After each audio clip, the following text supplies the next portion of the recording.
ಅನುದಿನ ಅನುಕ್ಷಣ ಮನೆಯಲ್ಲೂ ಕಲಿಯೋಣ, ಕಲಿಕೆಯ ಹೊಸ ಹಾದಿಯಲಿ ಜೊತೆಗೂಡಿ ಹೆಜ್ಜೆಯ ಹಾಕೋಣ, ಸಂತಸದಿ ಕಲಿಯೋಣ ನಮ್ಮ ಹೆಮ್ಮೆಯ ಈ ಕ್ಲಾಸಿನಲ್ಲಿ. Yes sir. Yes teacher. Present ma'am. ಪ್ರಿಯ ಮಕ್ಕಳೇ, ಸಂವೇದ ಕಾರ್ಯಕ್ರಮದಡಿಯಲ್ಲಿ ನಡೆಯುತ್ತಿರುವ ವಿಡಿಯೋ ಪಾಠಗಳಿಗೆ ತಮ್ಮೆಲ್ಲರಿಗೂ ಆತ್ಮೀಯ ಸ್ವಾಗತ. ಈ ದಿನ ನಾವು 7ನೇ ತರಗತಿ ವಿಜ್ಞಾನ ವಿಷಯದ ಅಧ್ಯಾಯ 1 ಆದಂತಹ ಸಸ್ಯಗಳಲ್ಲಿ ಪೋಷಣೆ, ಈ ಒಂದು ಅಧ್ಯಾಯದ 2ನೇ ಅವಧಿಯಲ್ಲಿ ಬರುವ ಕಲಿಕಾಂಶಗಳ ಬಗ್ಗೆ ತಿಳಿದುಕೊಳ್ಳೋಣ. ಈಗ ಮಕ್ಕಳೇ, ಇಲ್ಲಿ ಒಂದು ಚಿತ್ರ ನಿಮಗೆ ಕಾಣ್ತಾ ಇದೆ. ಈ ರೀತಿಯ ಚಿತ್ರನ ನೀವೆಲ್ಲಾದರೂ ನೋಡಿರ್ತೀರಾ ಅಲ್ವಾ? ಹೊಲಗಳಲ್ಲಿ ಕುಯ್ದಿರ್ತಾರಲ್ಲ, ಮರದ ಬಡ್ಡೆಗಳಲ್ಲಿ ಈ ರೀತಿಯ ಜೀವಿಗಳು ಬೆಳೆದಿರೋದನ್ನು ನೀವು ನೋಡಿರ್ತೀರ, ಗಮನಿಸಿರ್ತೀರ. ಸಾಮಾನ್ಯವಾಗಿ ನಗರ ಪ್ರದೇಶಗಳಿರ್ಬೋದು, ಹಳ್ಳಿಗಾಡಿನಲ್ಲಿರ್ಬೋದು, ಈ ರೀತಿಯ ಜೀವಿಗಳು ನಿಮಗೆ ಕಂಡು ಬಂದಿವೆ. ಇವು ಜೀವಿಗಳೇ, ಬೆಳೆಯುತ್ತವಲ್ವಾ? ಜೀವಿಗಳ ಗುಣಲಕ್ಷಣ ಇದೆ. ಏನನ್ನು ಗಮನಿಸಿದ್ರಿ? ಪ್ರಮುಖವಾಗಿ ಸಸ್ಯಗಳ ಇವು ಹೇಳಲಿಕ್ಕಾಗಲ್ಲ, ಕಷ್ಟ ಅಲ್ಲ. ಯಾಕೆಂದರೆ ಸಸ್ಯಗಳು ಸಾಮಾನ್ಯವಾಗಿ ಹಸಿರು ಬಣ್ಣವನ್ನು ಹೊಂದಿರುತ್ತವೆ, ಆದರೆ ಇವುಗಳಿಗೆ ಹಸಿರು ಬಣ್ಣ ಇಲ್ಲ. ಇದಕ್ಕೆ ಏನಂತ ಕರೀತಾರೆ? ಇದು ಯಾವ ಜೀವಿ? ಹೌದು, ಅಣಬೆ. ವೆರಿ ಗುಡ್, ನೀವೆಲ್ಲ ಗಮನಿಸಿದ್ದೀರಾ. ಅಣಬೆಯನ್ನು ಆಹಾರ ಪದಾರ್ಥವಾಗಿಯೂ ಬಳಸ್ತಾರೆ, ಮಶ್ರೂಮ್ ಅಂತ ಹೇಳ್ತೀವಿ. ಈ ಅಣಬೆಯ ವಿಶೇಷತೆ ಏನು? ಈ ಅಣಬೆಗೆ ಕ್ಲೋರೋಫಿಲ್ ಇಲ್ಲ. ನಾವು ಮೊದಲನೇ ಅವಧಿನಲ್ಲಿ ದ್ಯುತಿಸಂಶ್ಲೇಷಣೆ ಕ್ರಿಯೆಯ ಬಗ್ಗೆ ತಿಳ್ಕೋಬೇಕಾದ್ರೆ ಪ್ರಮುಖವಾಗಿ ಗಮನಿಸಿದ್ವಿ. ಏನು? ದ್ಯುತಿಸಂಶ್ಲೇಷಣೆ ಕ್ರಿಯೆ ನಡಿಬೇಕು ಅಂತಂದರೆ ಕ್ಲೋರೋಫಿಲ್ ಅಗತ್ಯವಾಗಿ ಬೇಕೇ ಬೇಕು. ಅಣಬೆ ಹೇಗೆ ಬದುಕುತ್ತೆ? ಇದು ಕ್ಲೋರೋಫಿಲ್ ಇಲ್ಲದ ಸಸ್ಯದ ಒಂದು ವರ್ಗ. ಇದು ಹೇಗೆ ಬೆಳೆಯುತ್ತೆ? ಇದು ಹೇಗೆ ಬದುಕುತ್ತೆ? ಇದು ಆಹಾರನ ಹೇಗೆ ಪಡ್ಕೊಳ್ಳುತ್ತೆ? ಹಾಗಾಗಿ ಸಸ್ಯಗಳಲ್ಲಿ ಸ್ವಪೋಷಣೆಗೆ ಹೊರತಾದ ಇನ್ನಿತರ ಪೋಷಣಾ ವಿಧಾನಗಳು ಇವೆ ಅನ್ನೋದು ಗಮನಕ್ಕೆ ಬರುತ್ತೆ. ಈಗ ನೋಡೋಣ, ಸಸ್ಯಗಳಲ್ಲಿ ಇತರ ಪೋಷಣಾ ವಿಧಾನಗಳು ಯಾವ್ಯಾವ ರೀತಿಯ ಪೋಷಣಾ ವಿಧಾನಗಳಿವೆ ತಿಳಿದಿದೆಯಾ ನಿಮಗೆ? ಸ್ವಪೋಷಣೆ ಬಗ್ಗೆ ನಾವು ಮೊದಲನೇ ಅವಧಿಯಲ್ಲಿ ತಿಳ್ಕೊಂಡಿದ್ದೀವಿ ವಿವರವಾಗಿ. ಈಗ ಇತರ ಪೋಷಣಾ ವಿಧಾನಗಳು ಅಂದರೆ ಕೆಲವು ಸಸ್ಯಗಳಲ್ಲಿ ಕ್ಲೋರೋಫಿಲ್ ಪತ್ರ ಹರಿತು ಇರೋದಿಲ್ಲ. ಅವು ಆಹಾರನ ಹೇಗೆ ತಯಾರಿಸುತ್ತವೆ ನೋಡೋಣ ಬನ್ನಿ. ಮೊದಲನೇದು ಪರಪೋಷಿತ ಪೋಷಣಾ ವಿಧಾನ, ಎರಡನೇದು ಕೊಳೆತಿನಿ ಪೋಷಣಾ ವಿಧಾನ, ಮೂರನೇದು ಸಹಜೀವನ ಪೋಷಣಾ ವಿಧಾನ ಅಂತ. ಸ್ವಪೋಷಣೆಯನ್ನು ಹೊರತುಪಡಿಸಿ ಈ ಮೂರೂ ರೀತಿಯ ಪೋಷಣೆಯನ್ನು ನಾವು ಸಸ್ಯಗಳಲ್ಲಿ ಕಾಣಬಹುದಾಗಿದೆ. ಹಾಗಾದರೆ ಬನ್ನಿ ಒಂದೊಂದಾಗಿ ತಿಳ್ಕೊಳ್ಳೋಣ. ಪರಪೋಷಿತ ಪೋಷಣಾ ವಿಧಾನ ಅಂದರೆ ಏನು ಅಂತ ಮೊದಲು ತಿಳ್ಕೊಳ್ಳೋಣ. ಈಗ ಬನ್ನಿ, ಇಲ್ಲೊಂದು ಚಿತ್ರ ಕಾಣ್ತಾ ಇದೆ ನಿಮಗೆ. ಈ ಚಿತ್ರ ಎಲ್ಲರೂ ನೋಡಿರ್ತೀರಾ? ಇಲ್ಲಿ ಒಂದು ಮರ ಇದೆ. ಈ ಮರದ ಮೇಲೆಲ್ಲ ಏನು ಕಾಣ್ತಾ ಇದೆ? ಏನು ಗಮನಿಸ್ತಾ ಇದ್ದೀರಾ ನೀವು? ಈ ಮರದ ಮೇಲೆ ಹಳದಿ ಬಣ್ಣದ ತಂತಿ ಥರ ಹಬ್ಕೊಂಡಿರತಕ್ಕಂಥ ಇನ್ನೊಂದು ಸಸ್ಯನ ನೀವು ಕಾಣ್ತಾ ಇದ್ದೀರಾ. ಯಾವುದು ಇದು ಸಸ್ಯ? ಯಾವ ಸಸ್ಯ? ಈ ಸಸ್ಯದ ಹೆಸರೇನು? ಬನ್ನಿ ನೋಡೋಣ. ನೀವು ಚಿತ್ರದಲ್ಲಿ ನೋಡಿರತಕ್ಕಂಥ ಸಸ್ಯ ಕಸ್ಕ್ಯೂಟ ಅಂತ. ಕಸ್ಕ್ಯೂಟ ಸಸ್ಯದ ವಿಶೇಷತೆ ಏನು? ಮೊದಲಿಗೆ ಕಸ್ಕ್ಯೂಟ ಕ್ಲೋರೋಫಿಲ್ ಹೊಂದಿಲ್ಲ, ಇದರಲ್ಲಿ ಪತ್ರ ಹರಿತು ಇಲ್ಲ. ಪತ್ರ ಹರಿತಿಲ್ಲ ಅಂದರೆ ಏನರ್ಥ? ಅದು ದ್ಯುತಿಸಂಶ್ಲೇಷಣೆ ಕ್ರಿಯೆಯನ್ನು ನಡೆಸಲು ಸಾಧ್ಯ ಇಲ್ಲ. ಮತ್ತು ಅದು ತನ್ನ ಆಹಾರಕ್ಕಾಗಿ ಏನು ಮಾಡಬೇಕು? ಬೇರೆ ಸಸ್ಯವನ್ನು ಅವಲಂಬಿಸಬೇಕು. ಪ್ರಾಣಿಗಳ ರೀತಿಯೇ. ಪ್ರಾಣಿಗಳು ಹೇಗೆ ಆಹಾರಕ್ಕಾಗಿ ಸಸ್ಯವನ್ನು ಅವಲಂಬಿಸಿವೆಯೋ ಅದೇ ರೀತಿ ಕಸ್ಕ್ಯೂಟನೂ ಸಹ ಏನು ಮಾಡುತ್ತೆ? ಆಹಾರಕ್ಕಾಗಿ ಇನ್ನೊಂದು ಸಸ್ಯವನ್ನು ಅವಲಂಬಿಸಿದೆ. ಇಲ್ಲಿ ಗಮನಿಸಿದಾಗ ಏನು ಮಾಡ್ತಾ ಇದೆ? ಅದು ಆಹಾರವನ್ನು ಈ ಮರದ ಮೇಲೆ ಹಬ್ಬಿದೆಯಲ್ಲ, ಈ ಮರದಿಂದ ಏನು ಮಾಡ್ತಾ ಇದೆ? ಆಹಾರನ ಪಡ್ಕೊಳ್ತಾ ಇದೆ. ಆಹಾರಕ್ಕಾಗಿ ಇನ್ನೊಂದು ಸಸ್ಯವನ್ನು ಅವಲಂಬಿಸಿರತಕ್ಕಂಥ ಅನೇಕ ಸಸ್ಯಗಳು ಕಂಡು ಬರ್ತವೆ, ಕಸ್ಕ್ಯೂಟ ಒಂದೇ ಅಲ್ಲ. ಈ ರೀತಿ ಆಹಾರಕ್ಕಾಗಿ ಬೇರೆ ಸಸ್ಯಗಳನ್ನು ಅವಲಂಬಿಸಿರತಕ್ಕಂಥ ಸಸ್ಯಗಳ ಪೋಷಣಾ ವಿಧಾನಕ್ಕೆ ನಾವೇನಂತ ಕರಿತೀವಿ? ಪರಪೋಷಿತ ಪೋಷಣಾ ವಿಧಾನ, ಎಟಿರೋಟ್ರೋಪಿಕ್ ನ್ಯೂಟ್ರಿಷನ್ ಅಂತ ಹೇಳ್ತೀವಿ. ಪರಪೋಷಣೆ ಅಂದ್ರೇನು? ಇನ್ನೊಂದು ಜೀವಿಯನ್ನು ಆಶ್ರಯಿಸೋದು. ಅದು ಸಸ್ಯ ಆಗಿರ್ಬೋದು ಅಥವಾ ಪ್ರಾಣಿ ಆಗಿರ್ಬೋದು. ಸಸ್ಯವನ್ನೇ ಅವಲಂಬಿಸ್ಬೋದು. ಈ ರೀತಿ ಆಹಾರಕ್ಕಾಗಿ ಬೇರೆ ಸಸ್ಯಗಳನ್ನ ಅವಲಂಬಿಸಿರತಕ್ಕಂಥ ಜೀವಿಗಳಿಗೆ ನಾವೇನಂತ ಕರಿತೀವಿ? ಪರಾವಲಂಬಿಗಳು ಅಂತ ಕರಿತೀವಿ. ಆಹಾರಕ್ಕಾಗಿ ಬೇರೊಂದು ಸಸ್ಯ ಅಥವಾ ಪ್ರಾಣಿಯನ್ನು ಅವಲಂಬಿಸಿರುವ ಜೀವಿಗಳನ್ನು ಪರಾವಲಂಬಿ ಎಂದು ಕರೆಯುತ್ತೇವೆ. ಹಾಗಾದರೆ ಕಸ್ಕ್ಯೂಟ ಏನು? ಅದು ಒಂದು ಪರಾವಲಂಬಿ. ಎಲ್ಲ ಸಸ್ಯಗಳು ಪರಾವಲಂಬಿಗಳೇ? ಇಲ್ಲ, ಎಲ್ಲ ಸಸ್ಯಗಳು ಪರಾವಲಂಬಿಗಳಲ್ಲ. ಕೆಲವು ಸಸ್ಯಗಳು, ಯಾವ ಸಸ್ಯಗಳಲ್ಲಿ ಪತ್ರ ಅರಿತು ಇಲ್ಲದಿರುವುದೋ ಅಂತಹ ಸಸ್ಯಗಳು ಪರಾವಲಂಬಿಗಳಾಗಿರುತ್ತವೆ. ಆಗಲೇಬೇಕು, ಯಾಕೆಂದರೆ ಪತ್ರ ಅರಿತು ಇಲ್ಲದೆ ದ್ಯುತಿ ಸಂಶ್ಲೇಷಣೆ ಕ್ರಿಯೆ ನಡೆಸಲು ಸಾಧ್ಯವಿಲ್ಲ. ದ್ಯುತಿ ಸಂಶ್ಲೇಷಣೆ ಕ್ರಿಯೆ ನಡೆಯದೆ ಆಹಾರದ ಉತ್ಪಾದನೆ ಸಾಧ್ಯವಿಲ್ಲ. ಈಗ ಈ ಒಂದು ಕಸ್ಕ್ಯೂಟ ಚಿತ್ರದಲ್ಲಿ 2 ಅಂಶಗಳನ್ನು ನಾವು ಗಮನಿಸಬೇಕು. ಮೊದಲಿಗೆ ಏನು, ಅದು ತಾನು ಹಬ್ಬಿರತಕ್ಕಂಥ ಮರ. ಈ ಮರ ಇದೆಯಲ್ಲ, ಅದು ಅತಿಥೇಯ ಸಸ್ಯ. ಅಂದರೆ ಈ ಕಸ್ಕ್ಯೂಟ ಅನ್ನೋದು ಅತಿಥಿ, ಅದ್ರ ಮೇಲೆ ಹಬ್ಬಿದೆ. ಅದು ಆಧಾರ ನೀಡುತ್ತೆ ಯಾವುದಕ್ಕೆ? ಈ ಬಳ್ಳಿ, ಕಸ್ಕ್ಯೂಟ ಬಳ್ಳಿ ಹಬ್ಬಲಿಕ್ಕೆ. ಹಾಗಾಗಿ ಅದು ಅತಿಥೇಯ ಸಸ್ಯ, ಮರ. ಹಾಗಾದರೆ ಕಸ್ಕ್ಯೂಟಕ್ಕೆ ಏನಂತ ಕರಿತೀವಿ ನಾವು? ಕಸ್ಕ್ಯೂಟಾಗೆ ಪರಾವಲಂಬಿ, ಪ್ಯಾರಾಸೈಟ್ ಅಂತ ಹೇಳ್ತೀವಿ. ಅದೇ ರೀತಿ ಮೇಲೇರಲು ಬಳಸುವ ಆಧಾರ ಸಸ್ಯಕ್ಕೆ ನಾವೇನಂತ ಕರಿತೀವಿ? ಓಸ್ಟ್ ಅಂತ ಕರಿತೀವಿ. ಈ ರೀತಿಯ ಅನೇಕ ಪರಾವಲಂಬಿ ಸಸ್ಯಗಳನ್ನು ನಾವು ಗಮನಿಸ್ಬೋದಾಗಿದೆ. ಈಗ ಮತ್ತೊಂದು ಚಿತ್ರ ನೋಡ್ತಾ ಇದ್ದೀರಾ, ಎಲ್ಲರೂ ನೋಡಿದ್ದೀರಾ ಈ ರೀತಿಯ ಒಂದು ಸಸ್ಯವನ್ನು? ಈ ಸಸ್ಯದ ಹೆಸರೇನು ಹೇಳಬಲ್ಲಿರಾ? ಈ ಸಸ್ಯದ ಹೆಸರೇನು ಯೋಚನೆ ಮಾಡಿ ನೋಡೋಣ. ಈಗ ಮತ್ತೊಂದು ಸಸ್ಯನ ತೋರಿಸ್ತಾ ಇದ್ದೀನಿ, ಇಲ್ಲಿ ಕಾಣ್ತಾ ಇದೆ. ಈ ಸಸ್ಯ ನೀವು ನೋಡಿದಿರಲ್ಲ, ಇಂದಿನ ತರಗತಿ ಪಠ್ಯಪುಸ್ತಕಗಳಲ್ಲೆಲ್ಲ ಈ ಚಿತ್ರ ಇದೆ. ಯಾವುದಿದು? ಹೌದು, ಸರಿಯಾಗಿ ಹೇಳಿದ್ರಿ ಮಕ್ಕಳೇ, ಊಜಿ ಗಿಡ ಅಲ್ವಾ? ಊಜಿ ಗಿಡದ ವಿಶೇಷತೆ ಏನು? ಬನ್ನಿ ನೋಡೋಣ. ಈ ಊಜಿ ಗಿಡ ಇದೆಯಲ್ಲ, ಇದರಲ್ಲಿ ನೋಡ್ತಾ ಇದ್ದೀರಾ ಎಲೆಗಳಿದೆ. ಈ ಎಲೆಗಳೇನಾಗಿದೆ? ಊಜಿಯಾಗಿ ಮಾರ್ಪಟ್ಬಿಟ್ಟಿದೆ, ಚೀಲದ ಥರ ಇದೆ. ಏನಕ್ಕೆ ಆ ರೀತಿಯಾಗಿದೆ? ಏನು ವಿಶೇಷ ಏನಿದ್ರದು ನೋಡೋಣವಾ? ಊಜಿ ಗಿಡದ ವಿಶೇಷತೆ ಏನು ಅಂತ. ಏನು ಅಂದರೆ, ಇಲ್ಲಿ ಊಜಿಯಂಥ ರಚನೆಯು ಎಲೆಯ ಮಾರ್ಪಾಟಾದ ಭಾಗ. ಎಲೆನೇ ಊಜಿ ಥರ ಮಾರ್ಪಾಟಾಗಿದೆ. ಈಗೇನಾಗುತ್ತೆ, ಊಜಿ ಗಿಡದ ಆ ಮುಚ್ಚಳ ಇದೆಯಲ್ಲ, ಕಾಣಿಸ್ತಾ ಇದೆ ಈ ಮುಚ್ಚಳ, ಅದ್ರ ಒಳಗಡೆ ಒಂದು ಕೀಟ ಹೋಗುತ್ತೆ ಅಂತ ಇಟ್ಕೊಳ್ಳಿ. ಆಗೇನು ಮಾಡುತ್ತೆ? ಆ ಮುಚ್ಚಳ ಮುಚ್ಕೊಬಿಡುತ್ತೆ. ಕೀಟ ಎಲ್ಲಿ ಸಿಗಾಕೊಳ್ಳುತ್ತೆ? ಅದ್ರ ಒಳಗಡೆ ಸಿಗಾಕೊಬಿಡುತ್ತೆ. ಅದ್ರ ಒಳಗಡೆ ರೋಮಗಳಂತ ರಚನೆ ಇರುತ್ತೆ, ಅಂಟಿರುತ್ತೆ. ಅದಕ್ಕೋಗಿ ಅಂಟ್ಕೊಬಿಡುತ್ತೆ. ಕೀಟ ಬರಲಿಕ್ಕೆ ಆಗೋದೇ ಇಲ್ಲ, ಹೊರಗಡೆ ಬರಲಿಕ್ಕೆ ಆಗಲ್ಲ. ಕೀಟ ಅಲ್ಲೇ ಇರುತ್ತೆ. ಅದರಲ್ಲಿರತಕ್ಕಂಥ ಆ ಚೀಲದೊಳಗಡೆ ಏನಿರುತ್ತೆ? ಜೀರ್ಣರಸಗಳಿರುತ್ತೆ. ಕೀಟ ಯಾವಾಗ ಅದರೊಳಗಡೆ ಸಿಗಾಕೊಳ್ಳುತ್ತೋ ಆ ಜೀರ್ಣರಸಗಳು ಏನು ಮಾಡುತ್ತೆ? ಕೀಟಗಳನ್ನು ಕರಗಿಸ್ಬಿಡುತ್ತೆ ಅದರೊಳಗಡೆ. ಅಂದರೆ ಕೀಟದಲ್ಲಿರುತ್ತ ಪೋಷಕಗಳನ್ನು ಊಜಿ ಗಿಡ ಏನು ಮಾಡುತ್ತೆ? ಹೀರ್ಕೊಬಿಡುತ್ತೆ. ಹಾಗಾದರೆ ಊಜಿ ಗಿಡನ ಏನು ಅನ್ಬೋದು? ಇದು ಏನನ್ನು ಸೇವಿಸುತ್ತೆ? ಇದು ಕೀಟನೇ ಸೇವಿಸಿಬಿಡ್ತಿಲ್ಲಿ ಅಲ್ವಾ? ಹಾಗಾಗಿ ಏನನ್ನು ಕರಿಬೋದು? ಇದನ್ನು ಕೀಟಹಾರಿ ಸಸ್ಯ ಅಂತ ಕರಿಬೋದು. ಹಾಗಾದರೆ ಕೀಟಹಾರಿ ಸಸ್ಯಗಳು ಅಂದರೆ ಏನು? ಕೀಟಹಾರಿ ಸಸ್ಯಗಳು ಅಂದರೆ ಕೀಟಗಳನ್ನು ತಿನ್ನುವ ಸಸ್ಯಗಳು ಅಂತ ಅರ್ಥ. ಇಂಗ್ಲೀಷ್ನಲ್ಲಿ ಇನ್ಸೆಕ್ಟಿವೋರಸ್ ಪ್ಲ್ಯಾಂಟ್ಸ್ ಅಂತ ಹೇಳ್ತಾರೆ. ಇನ್ಸೆಕ್ಟ್ ಅಂದ್ರೇನು? ಕೀಟ ಅಂತ. ಕೀಟವನ್ನು ತಿನ್ನುತ್ತವೆ, ಹೌದಲ್ವಾ? ಕೀಟನ ಯಾಕೆ ತಿಂತವೆ? ಇವರಲ್ಲಿ ಪತ್ರ ಅರಿತಿರಲ್ವಾ? ಪತ್ರ ಅರಿತಿರುತ್ತೆ, ಆದರೂ ಕೀಟ ಯಾಕಪ್ಪ ತಿನ್ನಬೇಕು ಅಲ್ವಾ? ಸೊ ಇದಕ್ಕೆ ಒಂದು ಕಾರಣ ಇದೆ. ಕೀಟಹಾರಿ ಸಸ್ಯಗಳು ಕೀಟ ತಿನ್ನಲು ಏನು ಕಾರಣ? ಇದು ಅವು ಬೆಳೆಯತಕ್ಕಂಥ ಪ್ರದೇಶ. ಆ ಪ್ರದೇಶದಲ್ಲಿ ಏನು ಗೊತ್ತಾ? ಭೂಮಿಯ ಮಣ್ಣಿನಲ್ಲಿ ಸಾರಜನಕದ ಅಂಶ ತುಂಬ ಕಡಿಮೆ ಇರುತ್ತೆ. ನೈಟ್ರೋಜನ್ ಅಂತ ನಾವು ಹೇಳ್ತೀವಲ್ಲ, ಅದರ ಅಂಶ ತುಂಬ ಕಡಿಮೆ ಇರುತ್ತೆ. ಹಾಗಾಗಿ ಆ ಒಂದು ಪೋಷಕವನ್ನು ಯಾವುದು ಮಣ್ಣಿನಲ್ಲಿ ದೊರೆಯುವುದಿಲ್ಲವೋ ಆ ಒಂದು ಪೋಷಕವನ್ನು ಪಡೀಲಿಕ್ಕೆ ಏನು ಮಾಡ್ತವೆ? ಕೀಟಹಾರಿಗಳು ಸಸ್ಯಗಳು ಕೀಟಗಳನ್ನ ತಿಂತವೆ. ನೀವು ಚಿತ್ರದಲ್ಲಿ ನೋಡ್ತಾ ಇದ್ದೀರಾ ನೋಡಿ, ಕೀಟ ಒಳಗಡೆ ಹೋಯ್ತು, ಇದು ಮುಚ್ಕೊಬಿಡ್ತು. ಇದು ಇನ್ನೊಂದು ರೀತಿಯ ಕೀಟಹಾರಿ ಸಸ್ಯ. ನಾನು ಕೇಳಿದೆ ಇದರ ಹೆಸರೇನು ಅಂತ, ನೆನಪಿಗೆ ಬಂತಾ? ಹೌದು, ಖಂಡಿತವಾಗ್ಲೂ ನೆನಪಿಗೆ ಬಂತಲ್ಲ. ಇದು ವೀನಸ್ ಫ್ಲೈ ಟ್ರ್ಯಾಪ್ ಅಂತ. ನೋಡಿ, ಕೀಟ ಒಳಗಡೆ ಹೋದ ತಕ್ಷಣ ಏನು ಮಾಡುತ್ತೆ? ಮುಚ್ಕೊಬಿಡುತ್ತೆ. ಇನ್ನು ಕೀಟ ಆಚೆ ಬರೋದಿಲ್ಲ. ಎಲ್ಲಿವರೆಗೂ ಇದು ತೆಗೆಯೋದಿಲ್ಲ?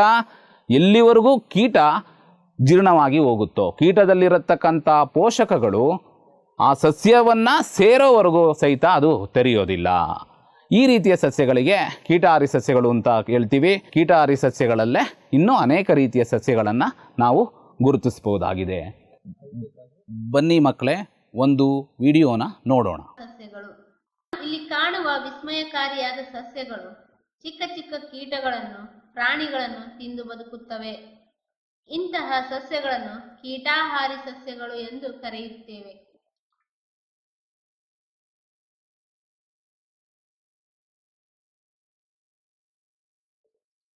ಕೂಜಿ ಗಿಡ,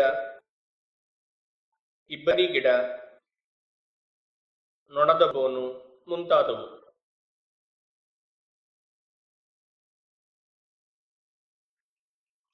ಈ ಸಸ್ಯಗಳು ಜೌಗು ಪ್ರದೇಶಗಳಲ್ಲಿ ಬೆಳೆಯುತ್ತವೆ.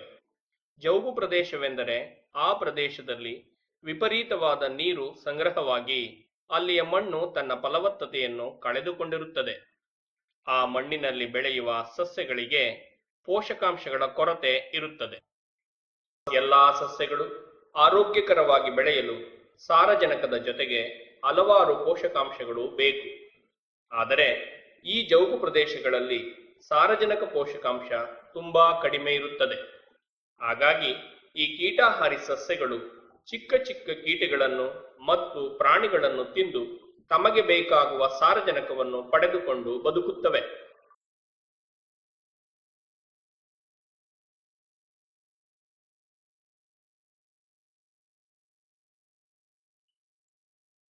ಇದು ಹೂಜಿ ಗಿಡ. ಈ ಸಸ್ಯದ ಎಲೆಗಳು ಹೂಜಿಯ ಆಕಾರದಲ್ಲಿ ರಚನೆಯಾಗಿರುವುದರಿಂದ ಈ ಗಿಡಕ್ಕೆ ಹೂಜಿ ಗಿಡ ಎಂಬ ಹೆಸರು ಬಂದಿದೆ. ಈ ಹೂಜಿಯ ಮೇಲಿರುವ ಮುಚ್ಚುಳಿಕೆಯು ವಿವಿಧ ಬಣ್ಣಗಳಿಂದ ಕೂಡಿದ್ದು ಇದು ಕೀಟಗಳನ್ನು ಆಕರ್ಷಿಸುತ್ತದೆ. ಈ ಹೂಜಿಯ ಒಳಗೆ ಅಂಟು ದ್ರವವು ಉತ್ಪತ್ತಿಯಾಗುತ್ತದೆ. ಹೂಜಿಯ ಮೇಲಿನ ತುದಿಯು ನುಣುಪಾಗಿದ್ದು ಜಾರುವಂತೆ ವಕ್ರವಾಗಿರುತ್ತದೆ. ಕೀಟಗಳು ಈ ಸಸ್ಯಕ್ಕೆ ಆಕರ್ಷಣೆಗೊಂಡು ಆ ಹೂಜಿಯ ಮೇಲೆ ಕುಳಿತಾಗ ಕೀಟವು ಜಾರಿ ಆ ಹೂಜಿಯೊಳಗೆ ಬೀಳುತ್ತದೆ. ಹೂಜಿಯೊಳಗಿರುವ ಕೂದಲುಗಳು ಕೀಟವನ್ನು, ಪ್ರಾಣಿಯನ್ನು ಹೂಜಿಯ ಕೆಳಕ್ಕೆ ನೂಕಿ ಅಲ್ಲಿರುವ ದ್ರವದೊಳಗೆ ಬೀಳಿಸುತ್ತವೆ. ಆ ಕೀಟವು ಮೇಲೇರಲು ಸಾಧ್ಯವಾಗುವುದಿಲ್ಲ. ಆ ದ್ರವದಲ್ಲಿ ಬಿದ್ದ ಜೀವಿಯು ಕಿಣ್ವಗಳ ಸಹಾಯದಿಂದ ಜೀರ್ಣಗೊಳ್ಳುತ್ತದೆ.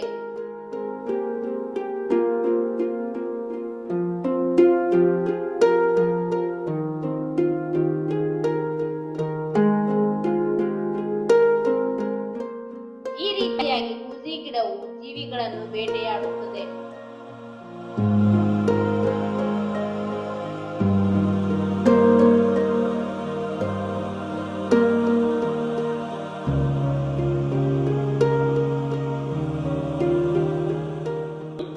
ಇದು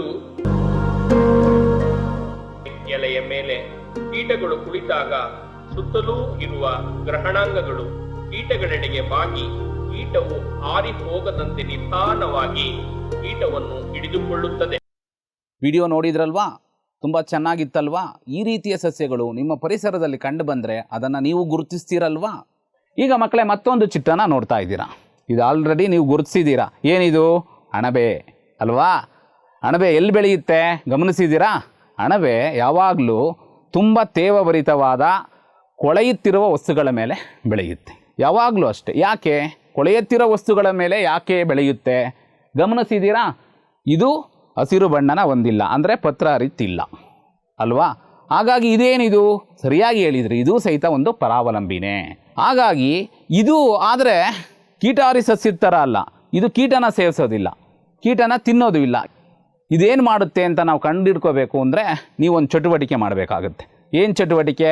ನೀವು ಮನೆಯಲ್ಲಿ ಮಾಡ್ತೀರಾ ಈ ಚಟುವಟಿಕೆ? ನಾವು ಹೇಳಿದ್ದನ್ನು ಏನು ಮಾಡಬೇಕು? ಬ್ರೆಡ್ಡಿನ ಚೂರನ್ನು ತೆಗೆದುಕೋಬೇಕು, ಅದನ್ನು ನೀರಿಂದ ಒದ್ದೆ ಮಾಡಿ 2-3 ದಿನ ಇಟ್ಟು ಆಮೇಲೆ ಗಮನಿಸಿ ನೋಡಿ. ಅದ್ರ ಮೇಲೆ ಬಿಳಿ, ಹಸಿರು ಅಥವಾ ಕಂದು ಬಣ್ಣದ ತೇಪೆಗಳನ್ನು ನೀವು ಕಾಣ್ತೀರಾ. ಯಾವ ರೀತಿಯ ತೇಪೆಗಳು ಅಂದರೆ, ಈಗ ಟೊಮೊಟೊ ಹಣ್ಣು ಕೊಳೆತಾಗ ಬಿಳಿ ಬಿಳಿ ಬಿಳಿ ತೇಪೆ ಇರುತ್ತೆ, ನೀವು ನೋಡಿಬೇಕಾದ್ರೆ ಟೊಮೊಟೊ ಹಣ್ಣನ್ನೇ ಇಟ್ಟು ನೋಡಿ. ಅದೇ ರೀತಿ ಕಾಯಿ, ತೆಂಗಿನಕಾಯಿಯನ್ನು ತೆರೆದಿಟ್ಟಾಗಲೂ ಅದೇ ರೀತಿ ಆಗಿರುತ್ತೆ, ಕಂದು ಬಣ್ಣಕ್ಕೆ ಸುತ್ತ ಬೆಳೆದಿರುತ್ತೆ. ಏನು ವರ್ಧಕ ಮುಸೂರ ಇದ್ದರೆ ಅಥವಾ ಸೂಕ್ಷ್ಮದರ್ಶಕ ಇದ್ದರೆ ಅವುಗಳ ವೀಕ್ಷಣೆಯನ್ನು ನೀವು ದಾಖಲಿಸಿ ಅದನ್ನು ನಿಮ್ಮ ನೋಟ್ ಪುಸ್ತಕದಲ್ಲಿ ನೀವು ಬರೆದುಕೊಳ್ಳಿ. ಮಕ್ಕಳೇ, ಈ ಚಟುವಟಿಕೆ ಮಾಡಿದ್ರಲ್ವಾ? ಆ ತೇಪೆ ಬಿಳಿ ಬಿಳಿ ತೇಪೆ ಥರ ಕಾಣುತ್ತಲ್ಲ, ಏನದು? ಅದು ಒಂದು ಜೀವಿನಾ? ಹೌದು ಮಕ್ಕಳೇ, ನಿಜ.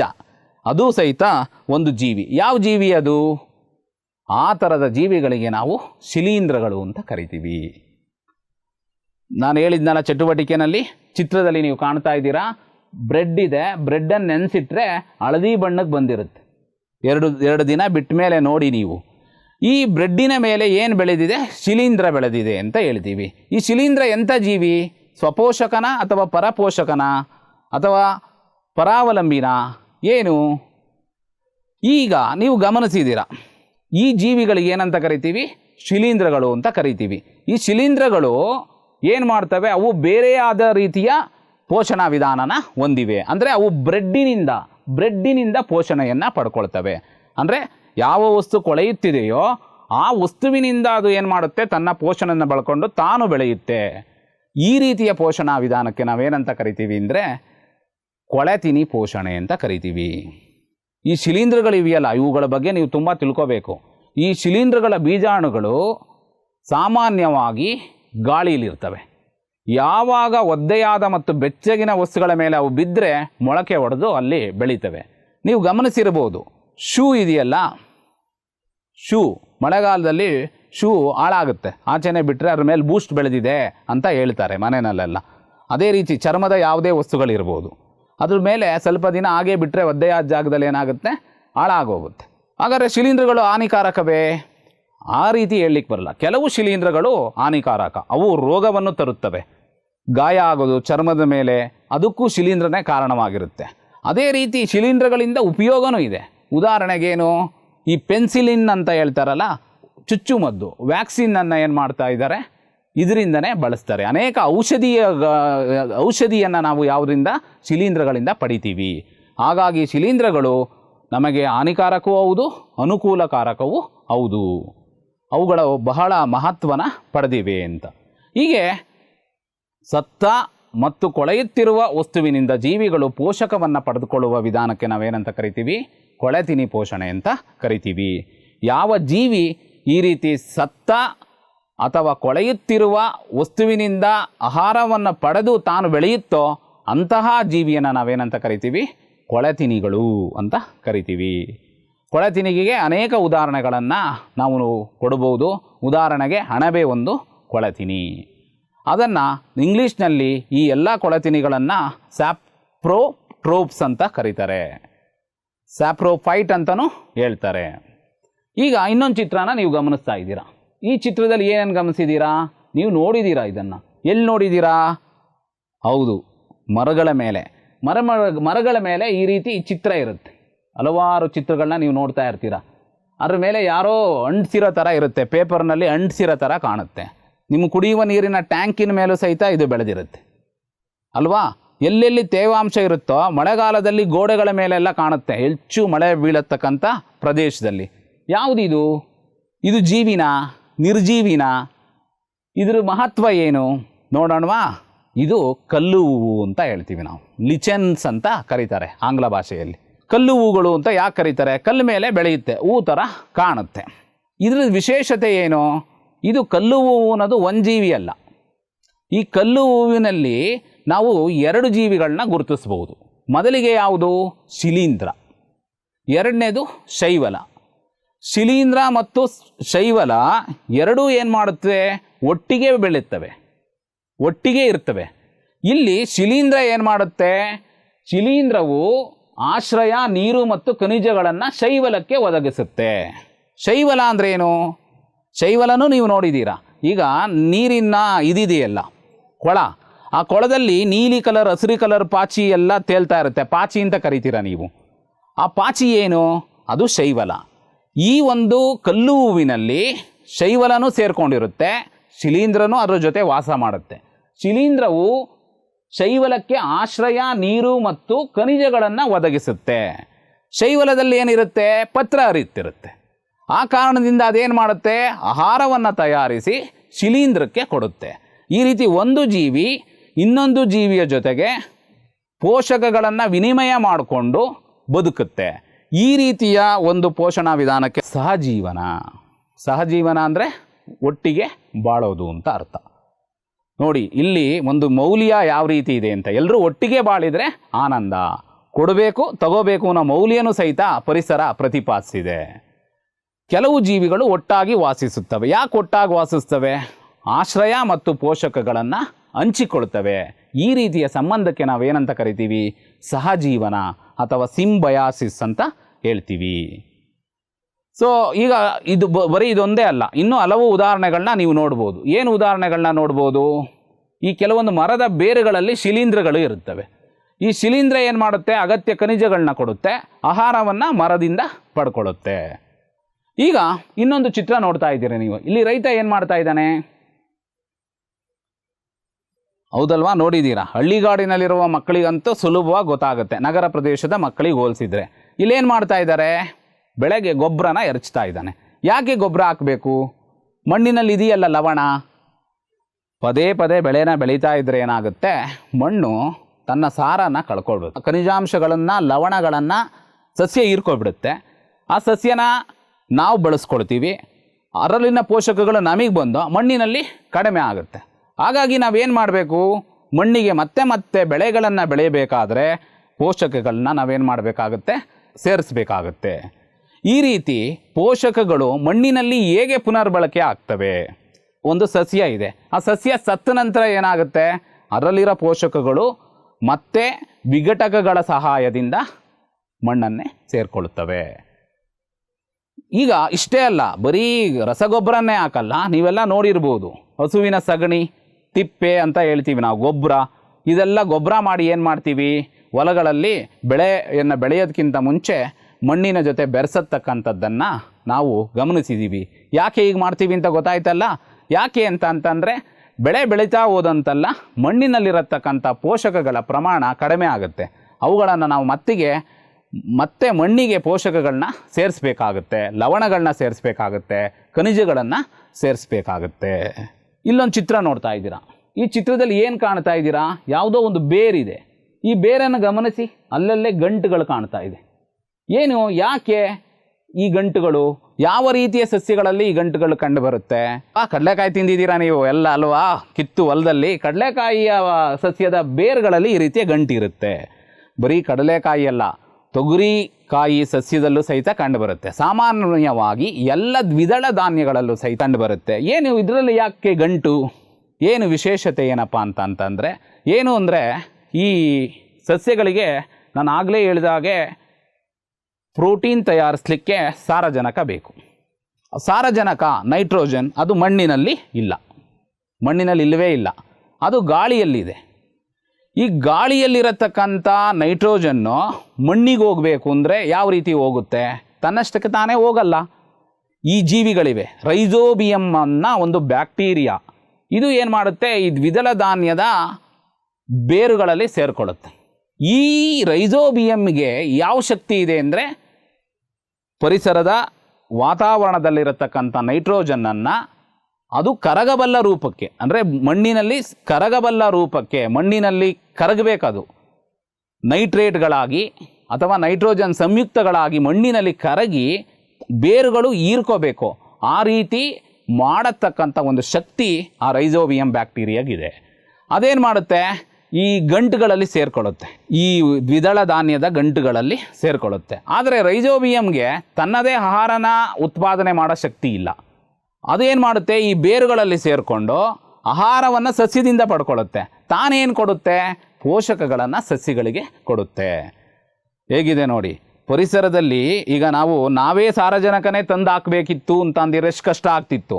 ಪ್ರಕೃತಿ ರೈಜೋಬಿಯಂ ರೂಪದಲ್ಲಿ ವಾತಾವರಣದಲ್ಲಿರತಕ್ಕಂಥ ನೈಟ್ರೋಜನನ್ನು ಫ್ರೀ ಆಫ್ ಕಾಸ್ಟ್, ಅಂದರೆ ಯಾವುದೇ ಬೆಲೆ ಇಲ್ಲದೆ ಪರಿವರ್ತಿಸಿ ಕೊಡ್ತಾ ಇದೆ. ಹಾಗಾಗಿ ರೈಜೋಬಿಯಂ ಬ್ಯಾಕ್ಟೀರಿಯಾ ಮತ್ತು ಈ ದ್ವಿದಳ ಧಾನ್ಯ ಸಸ್ಯಗಳ ನಡುವೆ ಸಹಜೀವನ ಇರೋದನ್ನು ನಾವು ಕಾಣಬಹುದು. ಈ ರೀತಿಯ ಪೋಷಣಾ ವಿಧಾನಕ್ಕೆ ನಾವೇನಂತ ಕರಿತೀವಿ? ಸಹಜೀವನ ಪೋಷಣಾ ವಿಧಾನ ಅಂತ ಕರಿತೀವಿ. ಇಲ್ಲಿವರೆಗೂ ನಾವು ಅನೇಕ ಕಲಿಕಾಂಶಗಳ ಬಗ್ಗೆ ತಿಳ್ಕೊಂಡ್ವಿ ಮಕ್ಕಳೇ. ಏನೇನು ತಿಳಿದ್ವಿ ಬನ್ನಿ ಒಮ್ಮೆ ನೋಡೋಣವಾ? ನಾವೇನು ಕಲ್ತ್ವಿ? ಸಸ್ಯಗಳಲ್ಲಿ ಪರಪೋಷಣ ವಿಧಾನ. ಪರಪೋಷಣೆ ಅಂದ್ರೇನು, ಪರಪೋಷಣ ವಿಧಾನ ಅಂದ್ರೇನು, ಪರಾವಲಂಬಿ ಅಂದ್ರೇನು ಅಂತ ತಿಳ್ಕೊಂಡ್ವಿ. ಅದೇ ರೀತಿ ಸಸ್ಯಗಳಲ್ಲಿ ಕೊಳೆತಿನಿ ಪೋಷಣಾ ವಿಧಾನ ಸಸ್ಯಗಳಲ್ಲಿ, ಅದೇ ರೀತಿ ಸಸ್ಯಗಳಲ್ಲಿ ಸಹಜೀವನ ಪೋಷಣಾ ವಿಧಾನದ ಬಗ್ಗೆ ನಾವು ವಿಸ್ತೃತವಾಗಿ ತಿಳ್ಕೊಂಡ್ವಿ. ಕೊನೆಗೆ ಮಣ್ಣಿನಲ್ಲಿ ಪೋಷಕಗಳು ಹೇಗೆ ಪುನರ್ಬಳಕೆ ಆಗ್ತವೆ ಅನ್ನೋದನ್ನು ನಾವು ತಿಳ್ಕೊಂಡ್ವಿ. ಮಕ್ಕಳೇ, ಇದುವರೆಗೂ ಈ ಅವಧಿಯಲ್ಲಿ ನಾವು ಸಸ್ಯಗಳಲ್ಲಿ ಪೋಷಣೆ ಎಂಬ ಘಟಕದ ಬಗ್ಗೆ ಹಲವಾರು ಕಲಿಕಾಂಶಗಳ ಬಗ್ಗೆ ತಿಳಿದುಕೊಂಡಿದ್ದೇವೆ. ಈಗ ನಾವೇನು ಕಲ್ತಿದ್ದೀವಿ ಅನ್ನೋದನ್ನ ಒಂದು ರಸಪ್ರಶ್ನೆ ಮುಖಾಂತರ ತಿಳ್ಕೊಳ್ಳೋಣವಾ? ಬನ್ನಿ ಶುರು ಮಾಡೋಣವಾ? ಎಲ್ಲ ರೆಡಿ ಇದ್ದೀರಲ್ಲ? ಸ್ಟಾರ್ಟ್. ಮೊದಲನೇ ಪ್ರಶ್ನೆ, ಕೀಟಗಳನ್ನು ಹಿಡಿಯುವ ಮತ್ತು ತಿನ್ನುವ ಸಸ್ಯ. ಕಸ್ಕ್ಯೂಟ, ದಾಸವಾಳ, ಊಜಿಗಿಡ, ಗುಲಾಬಿ. ಯಾವುದು? ಆಹಾ, ಬುದ್ಧಿವಂತ ಮಕ್ಕಳು, ಗೊತ್ತು, ಎಲ್ಲ ನೋಡಿದ್ದೀರಲ್ಲ. ಊಜಿಗಿಡ. ಊಜಿಗಿಡ ಸರಿಯಾದ ಉತ್ತರ. ಎರಡನೇ ಪ್ರಶ್ನೆಗೆ ಹೋಗೋಣವಾ? ಮಕ್ಕಳೇ, ತುಂಬ ಬುದ್ಧಿವಂತರಿದ್ದೀರಾ, ರೆಡಿ ಇರಿ, ಓದಿ. ಕೀಟಹಾರಿ ಸಸ್ಯಗಳು ಸಾಮಾನ್ಯವಾಗಿ ಈ ಪೋಷಕಾಂಶದ ಕೊರತೆ ಎದುರಿಸುತ್ತವೆ. Nitrogen, phosphorus, calcium, sodium. ಯಾವುದು? ಯಾವುದು? ನೈಟ್ರೋಜನ್ ಸರಿಯಾದ ಉತ್ತರ. ನೈಟ್ರೋಜನ್ ಪೋಷಕಾಂಶವು ಕೀಟಹಾರಿ ಸಸ್ಯಗಳಿಗೆ ಲಭ್ಯತೆ ಇರೋದಿಲ್ಲ, ಹಾಗಾಗಿ ಅವು ಕೀಟಗಳನ್ನು ತಿನ್ನುತ್ತವೆ ಅಂತ. ಈಗ ಮುಂದಿನ ಪ್ರಶ್ನೆ, ಕಸ್ಕ್ಯೂಟ. ನೋಡಿದಿರಲ್ಲ ಚಿತ್ರ, ಕಸ್ಕ್ಯೂಟ ಮರ. ಕಸ್ಕ್ಯೂಟ ಇದು ಯಾವುದಕ್ಕೆ ಉದಾಹರಣೆ? ಸ್ವಪೋಷಕ, ಕೊಳೆತಿನಿ, ಅತಿಥೇಯ ಸಸ್ಯ, ಪರಾವಲಂಬಿ. ಯಾವುದು? ಪರಾವಲಂಬಿ. ಹೌದು, ಸರಿಯಾದ ಉತ್ತರ. ಕಸ್ಕ್ಯೂಟ ಒಂದು ಪರಾವಲಂಬಿ. ಮುಂದಿನ ಪ್ರಶ್ನೆಗೆ ಹೋಗೋಣ. ನಾಲ್ಕನೇ ಪ್ರಶ್ನೆ, ದ್ವಿದಳ ಧಾನ್ಯದ ಬೇರಿನಲ್ಲಿ ವಾಸಿಸುವ ಬ್ಯಾಕ್ಟೀರಿಯಾ, ಅದರ ಹೆಸರೇನು ಅಂತ. ಯಾವುದು? ರೈಜೋಬಿಯಂ, ಕಸ್ಕ್ಯೂಟ, ಶಿಲೀಂಧ್ರ, ಪರಾವಲಂಬಿ. ಯಾವುದು ಸರಿಯಾದ ಉತ್ತರ? ದ್ವಿದಳ ಧಾನ್ಯದ ಬೇರಿನಲ್ಲಿ ವಾಸಿಸುವ ಬ್ಯಾಕ್ಟೀರಿಯಾ ರೈಜೋಬಿಯಂ. ರೈಜೋಬಿಯಂ ಸರಿಯಾದ ಉತ್ತರ. ಸರಿಯಾದ ಉತ್ತರ ರೈಜೋಬಿಯಂ ಮಕ್ಕಳೇ. ಮುಂದಿನ ಪ್ರಶ್ನೆ, ಐದನೇ ಪ್ರಶ್ನೆ, ಜೀವಿಗಳು ಒಟ್ಟಾಗಿ ಜೀವಿಸುತ್ತಾ ಆಶ್ರಯ ಹಾಗೂ ಪೋಷಕಗಳನ್ನು ಹಂಚಿಕೊಳ್ಳುವುದು. ಯಾವ ರೀತಿಯ ಪೋಷಣಾ ವಿಧಾನದಲ್ಲಿ? ಸ್ವಪೋಷಣೆ, ಕೊಳೆತಿನಿ ಪೋಷಣೆ, ಸಹಜೀವನ, ಪರಪೋಷಣೆ. ಸರಿಯಾದ ಉತ್ತರ ಯಾವುದು? ವೆರಿ ಗುಡ್, ಸರಿಯಾದ ಉತ್ತರ ಸಹಜೀವನ.